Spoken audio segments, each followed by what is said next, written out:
How are you all doing today? This is Chigozie, and this is You Are Enough podcast. I'm talking on divorce today. But first of all, let's talk about marriage. Marriage is a beautiful union between two people who are committed to making it work, both in good times and in bad times.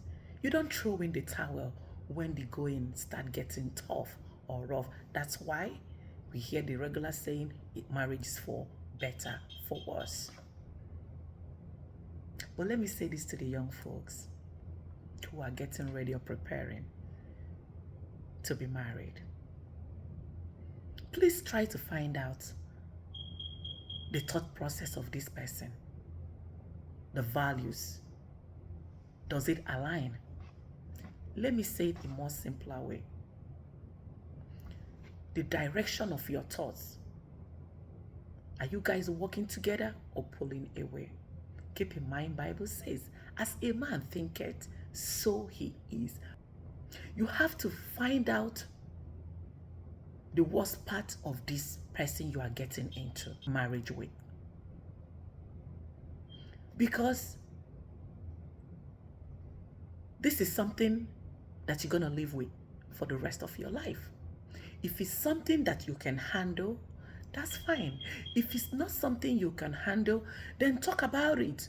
See if the person is open to learning, is open to becoming a better person, is open to making changes.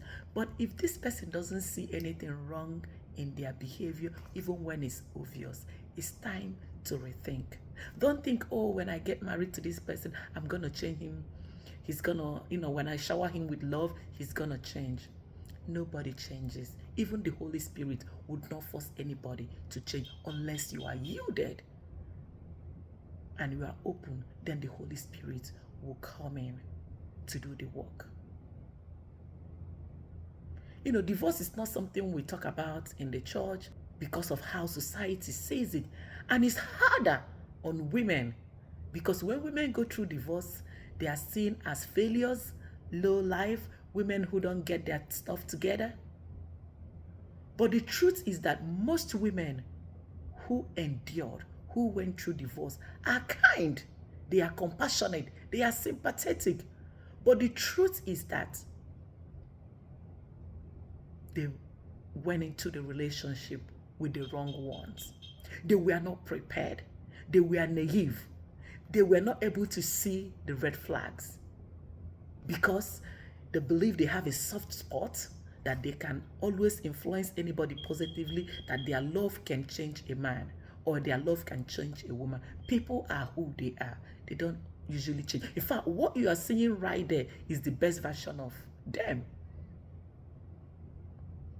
At the beginning of every relationship, whatever you are saying, you are just getting the best version because everybody wants to act nice.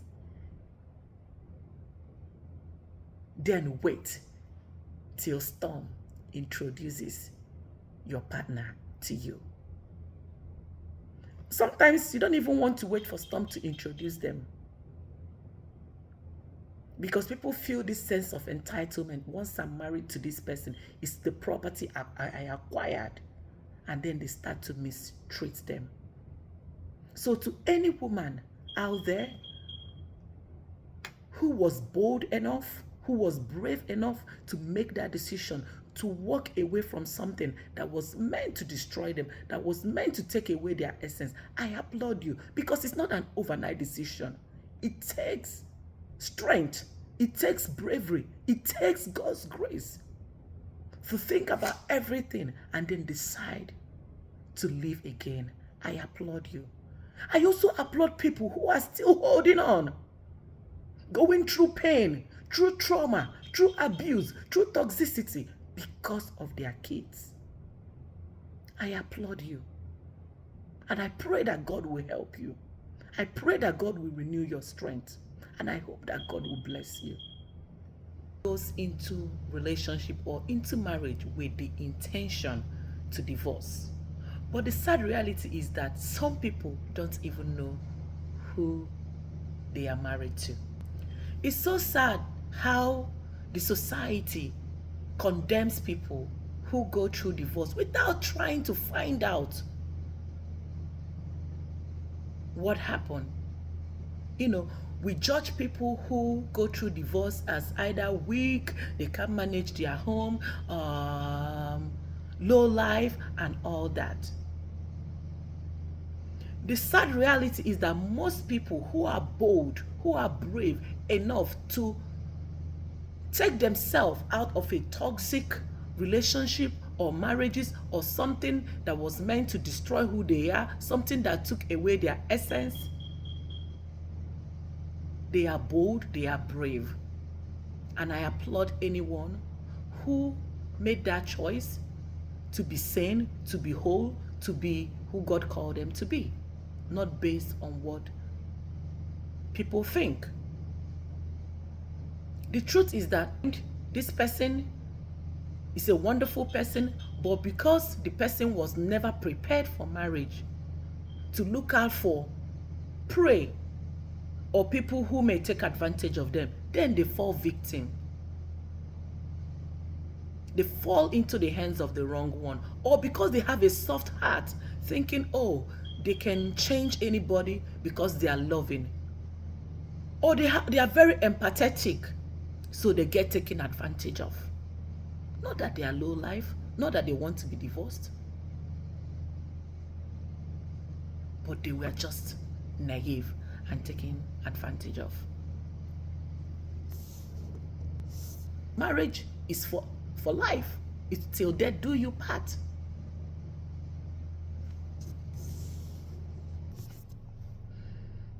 There are both men and women who are in toxic marriages.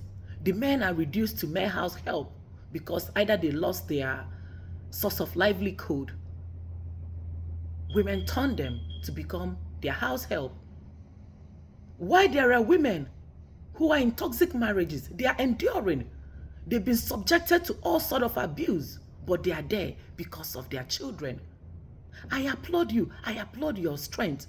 But at the same time, I want to remind you that you are doing a generational damage because your kids watching your partner abuse you. You are doing more damage to that child than you know. I have some friends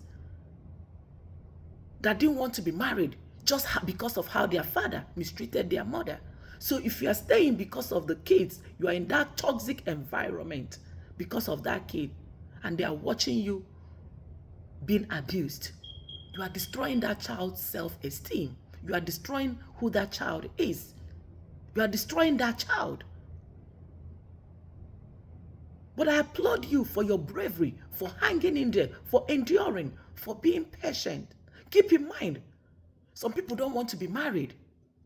Yes, some men don't want to be married. They just want to have kids. So you just have to find out, this person you are getting into relationship with or into marriage with, does this person really want to be married?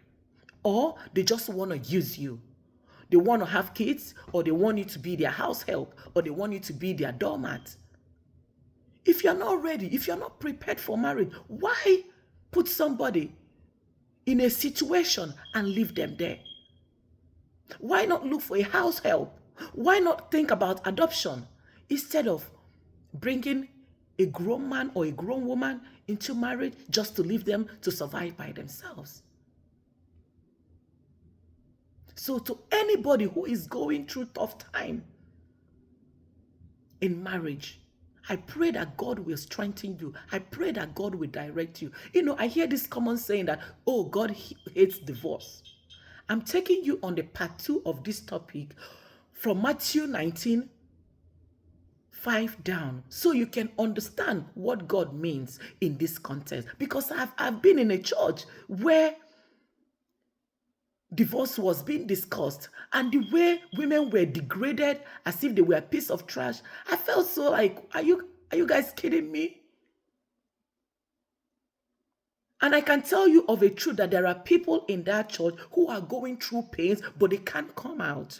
They can't speak up because the society doesn't want to talk it, because the society sees them as a low life. But not everybody is a low life. A lot of divorced women, they are successful. The only time the world talks about divorce is when life is lost. Keep in mind, people can die in a relationship. Bro, they're just existing there. They're just waiting for a final burial. They've lost the essence of who they are. They've lost their identity. You've taken away their self-esteem. You've destroyed everything about them. In fact, they've lost their mind. I've met a lot of people. And you can tell the damage, the trauma that is being done to these people.